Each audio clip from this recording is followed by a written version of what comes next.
Teachings from Kuthumi's Hands, the Ashram of the King, Part 2. Nearly 1 million people are now first-degree initiates on the planet, and perhaps 250,000 have taken the second degree, and a few thousand have undergone the third one. These numbers will begin to rise sharply when the new age in Aquarius gets underway and most of the ascended masters are again physically walking the earth and establishing schools for the ancient mysteries of initiation.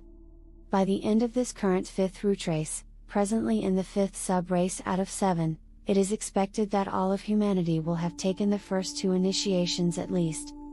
The control of the astral, emotional, body will be absolute.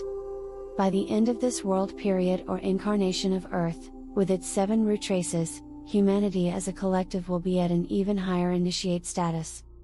The ashram of Sanat Kumara is ever in expansion, ever more powerful, and ever more radiant of light. 1. All ashrams of the hierarchy have disciples and initiates of every grade, every stage of progress, but all working in perfect unison toward the goal as given by the master of the ashram. Yet, within their ranks each grade or degree is in coded telepathic rapport with each other and silently guarding the mystical secrets from the unprepared grade below it. 2. In Lemurian times, the very few who had reached the threshold of initiation were admitted into the mysteries one by one and alone.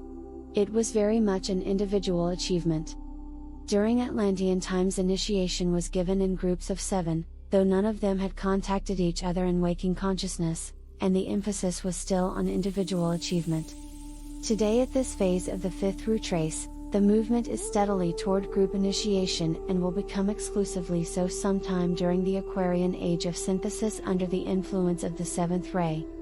3. The ancient mysteries of initiation were given to the hierarchy by the Great White Lodge on Sirius, the higher self of the solar logos, and they, in turn, gave them to humanity. These mysteries, hidden in numbers, mantras, codes, and rituals, veil the secrets of man's origin and his destiny and the long, long path which must be tread. They provide clues to the evolutionary process and instruction for breaking out of darkness into the light. Masonry has unknowingly preserved many of these codes and rites down through the ages since Atlantis was finally submerged 12,000 years ago. The Masonic tradition will contribute to a resurgence and reawakening of the mysteries. 4.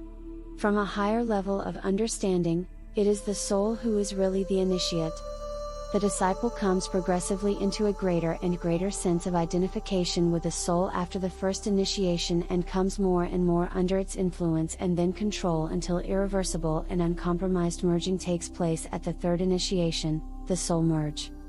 Well, the soul is only group conscious and has no individual aspirations or inclinations. As a consciousness fragment of the monad, higher self of the soul is a member of a family group of souls from the same monad, and no separative individuation occurs.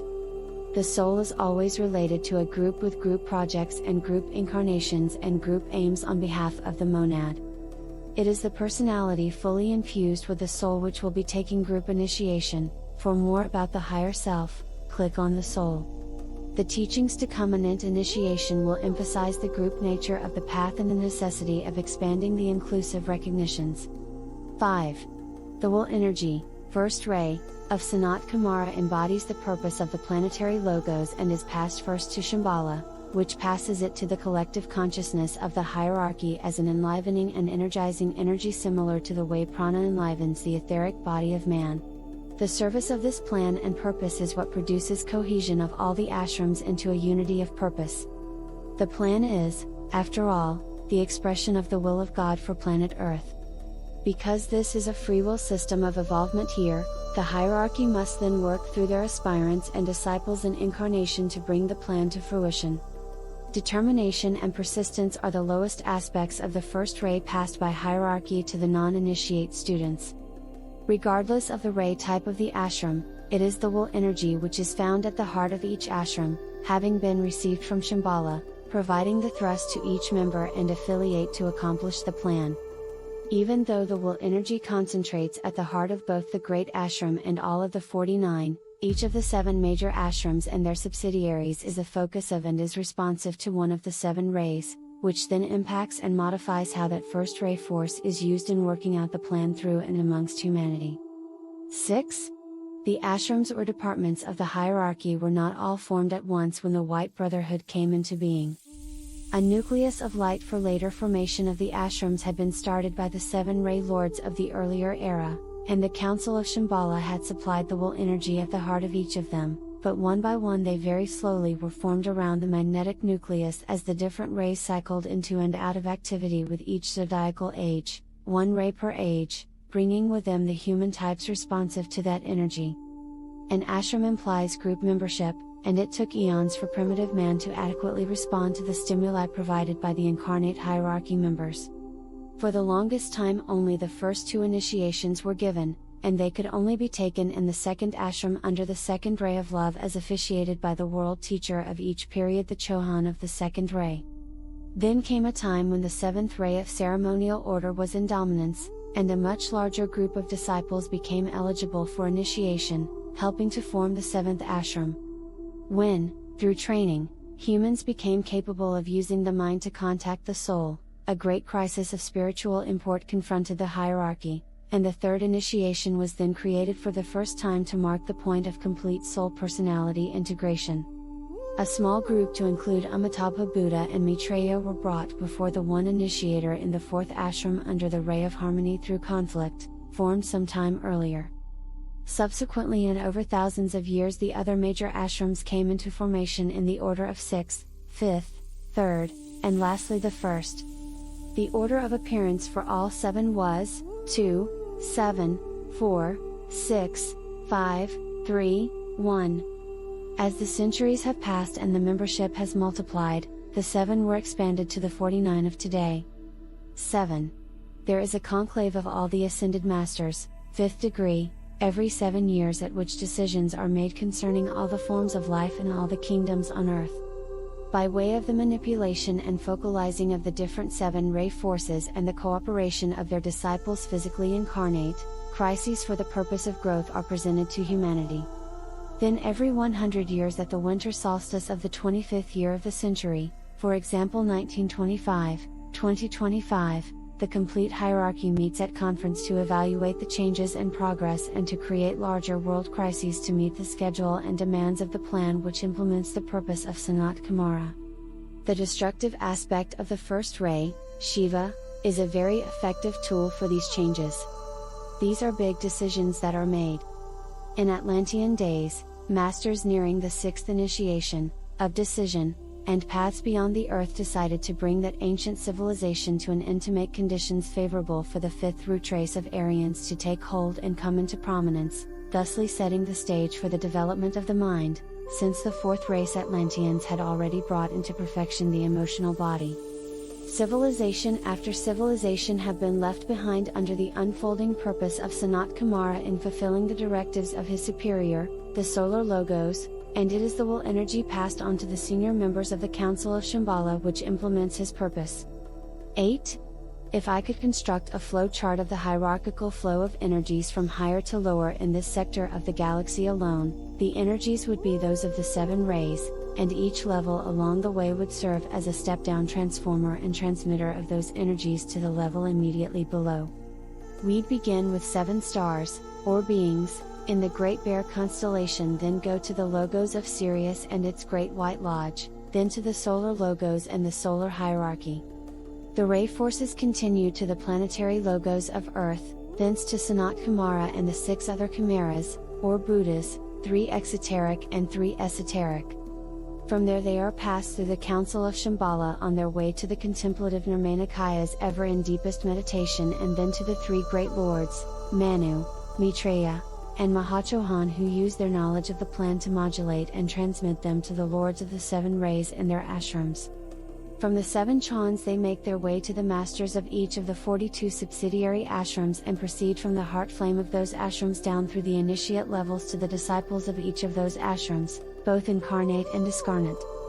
Then those ray forces are dispersed to the collective of humanity, which has a stimulating influence on all of the subhuman kingdoms of nature. Each of the 7 ray forces, see the 7 rays explained, has its unique effect upon the affairs, the conditions, and the state of mankind through the activity of the incarnate disciples and initiates under the mental impressions of the Master, consciously or unconsciously. The telepathic receptivity, the willingness, motivation, and purity of intent of the ground forces, the degree of soul contact, and the developed capabilities of all the millions involved determine the efficacy in reaching each periodic goal and fragment of the plan. The first-ray types, under El Moria, will be the politicians, statesmen, and governmental leaders. The fifth-ray types, under Hilarion, will be the cutting-edge scientists and technological innovators. The third-ray types, under Serapis Bey, will be the intellectual powerhouses, and the sixth-ray types, under Jesus Sananda, will be the unflinching ideologues of the world. These examples are given to bring the concept down to earth, and all of their endeavors are both stimulated by and incorporated into the overarching plan formulated by the upper echelons of Earth's spiritual hierarchy. 9. In the early days of the hierarchy millions of years ago, when the species of man was still in the process of developing the physical form and had very little mental activity, it was determined by Sanat Kumara to be of necessity to have a physical presence of the hierarchy on Earth to directly teach and stimulate the nascent mind of animal man, as well as provide methods for developing the chakra centers with a goal of self-consciousness by comparison with the former group consciousness before the Lords of the Flame implanted the spark of mind in the species. Individualization and the ensouling of the species became possible by the coming of Sanat Kumara and his entourage and their implantation of a mental apparatus in the causal body of man. I dare say I have no idea how that was done. The first outpost of Shambhala was the original temple of Ibis in the center of what is now South America, Ibis being an acrostic which veils the name of the planetary logos. Branches were established around the world with a focus by the adepts on teaching physical methods and use of energies which would be crude and antiquated today. The objective with Lemurian man, third root race, was polarization and uncoordination of the physical body, an orientation toward mysticism, and a realization of divinity within the self. A vast period of time ensued before the Atlantean fourth race came on the scene, and different approaches would be made in the teachings. For millions of years the initiates and masters of the hierarchy walked the earth and taught in the temples and mystery schools. In the historical time frame, branches of Ibis could be found in the Mayans of Mesoamerica and the Incas of Peru before they reverted to human sacrifice under the influence of the dark forces. Branches spread to Chaldea and Babylon and India and Tibet, Central Asia and China. Egypt, Greece, and many other areas around the Mediterranean basin became host to the mystery schools. The worship of the sun, solar logos, distorted phallic teachings, Tantra, Hatha Yoga, and Laya Yoga are all descendants from the earlier temple practices designed for an earlier root race. During the Atlantean era, the objective of the teachers was to bring the powerfully constructed emotional body of the aspirants under control in preparation for the second initiation, and to awaken the love nature in man as a step toward opening the long-closed heart chakra. The teachers were all centered in the fourth chakra themselves and subordinated their mental energies and powers until the third initiation could finally be taken for the first time on this planet. When Atlantis was submerged during the war between the white and black magicians, the entirety of the hierarchy withdrew from outer contact with humanity and have remained behind the scenes to this day, doing their work from etheric retreats all over the world. 10. I thought it might be helpful for me to say something about the Great Council of Shambhala and the upper ranks of the hierarchy. At the pinnacle of the pyramid are the 7 Kumaras, or Buddhas. Sanat Kumara is the full embodiment of divine love, this being a second-ray solar system, and is the synthesizer of all the 7 rays coming from the solar logos. There are 3 Pratyeka Buddhas of activity and 3 Buddhas of inactivity, which change according to astrological and planetary conditions. They deal with the force distribution of the 7 rays and soul-seeking experience on this earth.